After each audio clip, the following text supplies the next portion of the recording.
Pois, muito boa tarde, senhoras e senhores, bem-vindos a mais um vídeo aqui da Rádio Lulu. Eu hoje guiarei vocês nessa jornada, mas antes de tudo, já se inscrevam no canal, deem um gostei de vocês, deem um não gostei, comentem, compartilhem e tudo mais. Como vocês estão? Estão todos bem, alegres e satisfeitos? Eu estou muito bem, obrigado pela pergunta e vamos aqui ao vídeo. Faz um tempo que eu não gravo, né? Mas cá estamos nós. Eu acho que eu gravei um vídeo e não postei. Eu acho que eu devo ter uns 2, 3 vídeos que eu já gravei e não postei.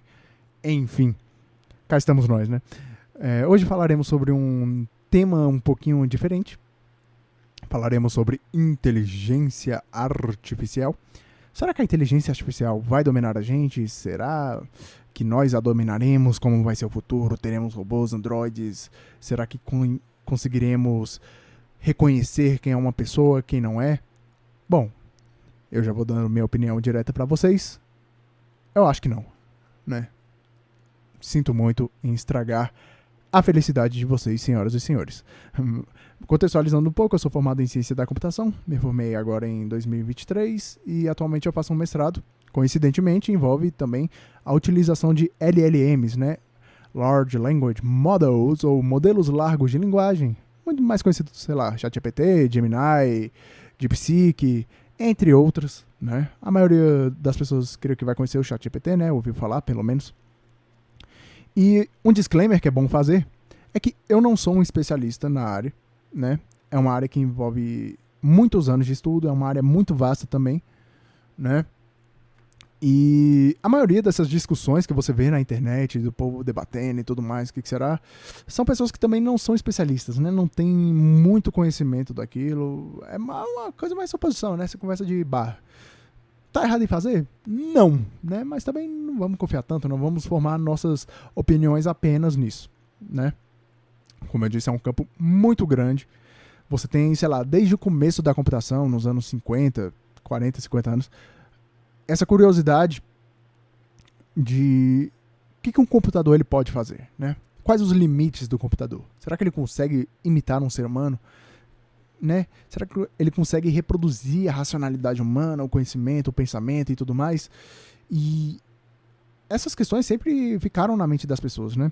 Sei lá, você pega até na literatura mesmo, né? Muitos livros de ficção científica, como os do Isaac Asimov, né? Sei lá, acho que a trilogia da Fundação, acho que é essa dele, né?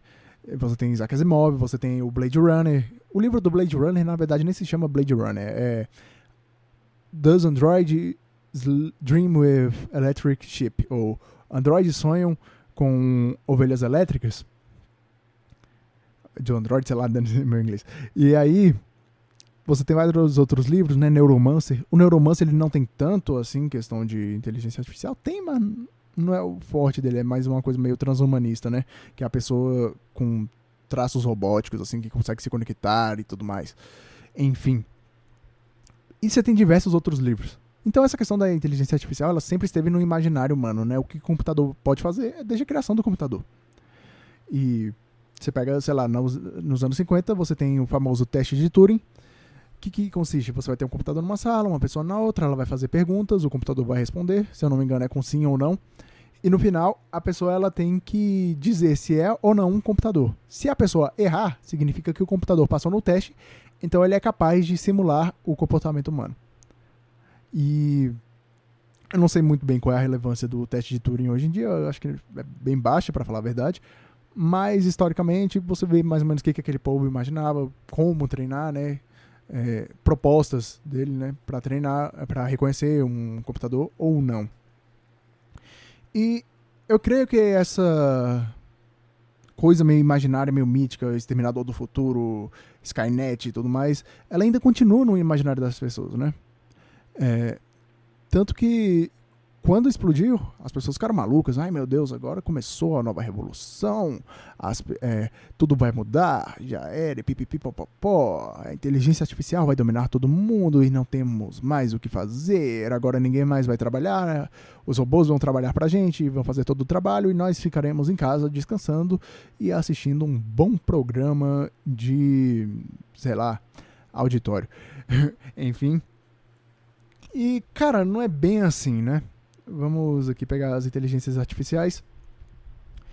Para treinar uma inteligência artificial, ela não é muito inteligente, para falar a verdade, né? O que ela vai fazer? Ela vai reconhecer padrões, você vai ter um grande conjunto de dados, bem baseado em modelos estatísticos, né? Matemática pura e tudo mais, assim.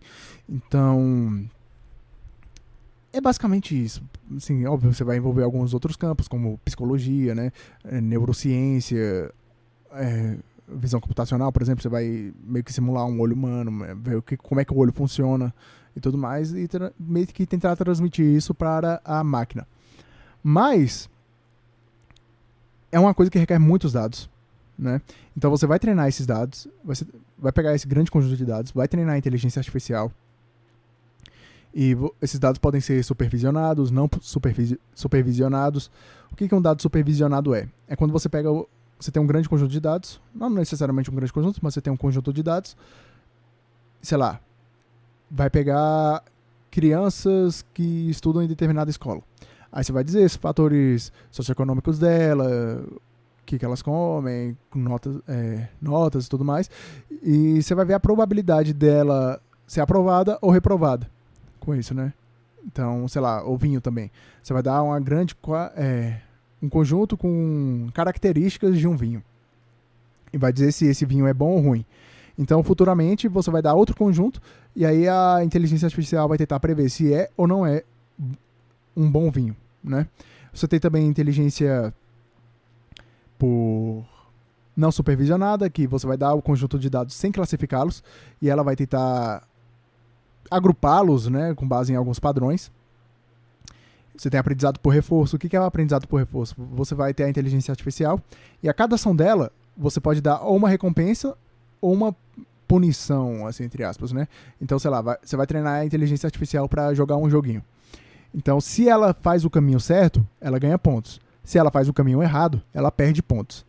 Então, é uma coisa muito interessante, né? O Google, você treina a inteligência artificial e nem tá sabendo. Porque, por exemplo, sabe esses captcha chatos pra cacete? Que você tem que ficar selecionando a foto que representa um semáforo, aí fica bem no cantinho, assim, que você não sabe se clica ou não, e às vezes você erra e tem que repetir tudo de novo. Você tá treinando um grande conjunto de inteligência de dados, né? Você tá labeling, né? Como é que eu poderia falar? Rotulando esses dados para que uma inteligência artificial treine, né? Então você está falando, isso aqui é um semáforo. Então quando ela pegar esse dado, essa foto, ela vai falar, isso aqui é um semáforo, isso aqui não é. A inteligência artificial, ela tem alguns problemas quando você está treinando ela, né? O algoritmo em si, ele é neutro, mas, tipo assim, com base nos dados que você for dar para ele pode ficar mais ou menos enviesado, né? Então, sei lá, se você dá milhares de fotos, só que são fotos apenas de cachorro, aquela inteligência artificial, ela vai ficar muito boa em reconhecer cachorros. Mas se você der uma foto de um gato, ela não vai saber reconhecer, porque você não deu nenhuma foto de gato. Então ela vai ficar muito boa em reconhecer cachorros, mas ela vai ficar muito ruim em reconhecer gatos e qualquer outra coisa que não seja um cachorro. Então você pode ter com isso dados que fiquem meio enviesados, né? Era até um problema meio ético assim, tipo assim, com base em tal coisa, a inteligência artificial ela fica tendenciosa para dizer uma opinião ou outra, né? Então, sei lá, se você treina um modelo de linguagem igual ao ChatGPT, com dados muito enviesados, ele vai te dar respostas com base naquele viés, né? É um dos problemas da inteligência artificial.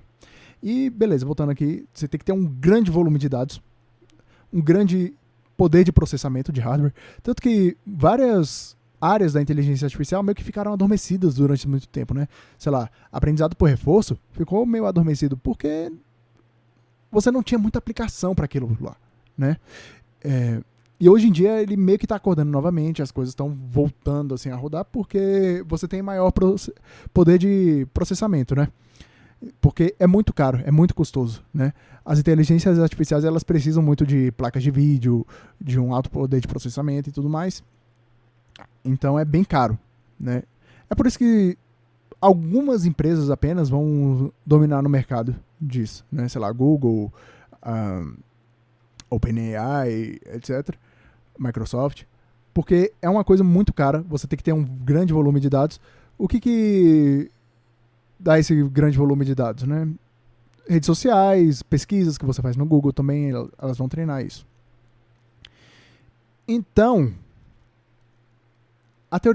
a inteligência artificial ela vai pegar esses dados, vai aplicar estatística neles e vai ver qual é a probabilidade de dizer tal coisa. Pegando, por exemplo, o ChatGPT e LLMs em geral. O que você faz? Você dá uma entrada, ela vai pegar aquela entrada, vai transformar ela em tokens, né? E desses tokens ela vai transformar eles em fatores numéricos para ela processar, né? A inteligência artificial geralmente trabalha melhor com números. E disso ela vai gerar palavras que têm a maior probabilidade de se encaixar na frase, né? Então, por exemplo, ela vai processar a frase: a casa é. Aí tem várias opções, sei lá, você tem a casa é verde, a casa é feia, a casa é azul, a casa é amarela, a casa é pequena, a casa é grande. E aí, ela, com base em probabilidade, vai ver qual a próxima palavra que é tendenciosa. Então, supondo que seja a casa azul, é a que tem a maior probabilidade. Então, ela vai complementar a frase com a casa é azul, né? E por isso que requer um grande número de dados na inteligência artificial para ela ter mais possibilidades do que ela pode fazer e como fazer, né? Então, é isso. Falei aqui que envolve questões de estatística e tudo mais. E, atualmente, as inteligências artificiais elas são focadas para determinada coisa. Ou seja, visão computacional.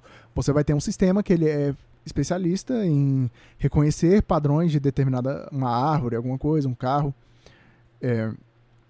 Você vai ter sistemas em reconhecer rostos de pessoas, você vai ter sistemas para classificar, prever o preço de uma casa, por exemplo. E elas são coisas mais focadas, não são gerais, né? O que seria uma inteligência artificial geral? Seria aquela inteligência artificial que ela faz tudo, né? Ela olha, ela canta, ela toca violino, e passa sua roupa e tudo mais, né? Não é o que temos hoje em dia. Então, atualmente eu vejo que tem muito hype nessa questão de inteligência artificial, né? Já estamos fechando aqui o tema. Eu falei bem por cima mesmo, só para dar minha visão superficial do assunto. Tem um hype muito grande, né? Como eu disse, sempre esteve no imaginário das pessoas, desde que o computador foi inventado. O que ele poderia fazer? Então, é uma coisa que deixa a gente entusiasmado. Tipo assim, cara, chegamos no futuro, agora vamos ter carros voadores e tudo mais.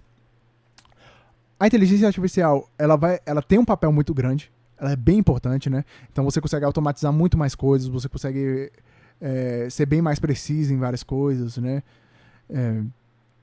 Sei lá, futuramente teremos cidades inteligentes, talvez. Então um carro ele vai conversar com outro carro, então você vai ter aquela visão computacional, o número de acidentes vai reduzir porque os carros vão estar conversando entre si.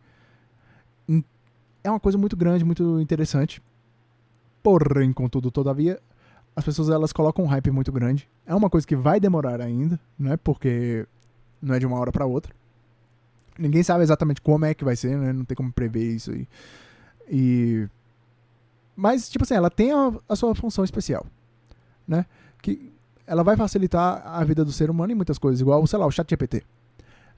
Hoje em dia tá muito mais fácil você encontrar informações que antes eram muito específicas. Você tinha que fazer a pesquisa bem certa, às vezes ainda tem outra língua, sei lá, russo, para conseguir encontrar um dado importante. E agora, como ela foi treinada com toda a internet, por exemplo, fica muito mais fácil você conseguir determinada informação, por mais específica que ela seja. Óbvio, quanto menos dado ela tiver sobre aquilo, mais impreciso ela vai ser, né? Então é outro cuidado que você tem que tomar quando você está estudando inteligência artificial, né? Quando você está pegando informações do ChatGPT, por exemplo. Sempre desconfie, né? Porque você não sabe exatamente a precisão, né? Se você não tem domínio do tema. E é isso.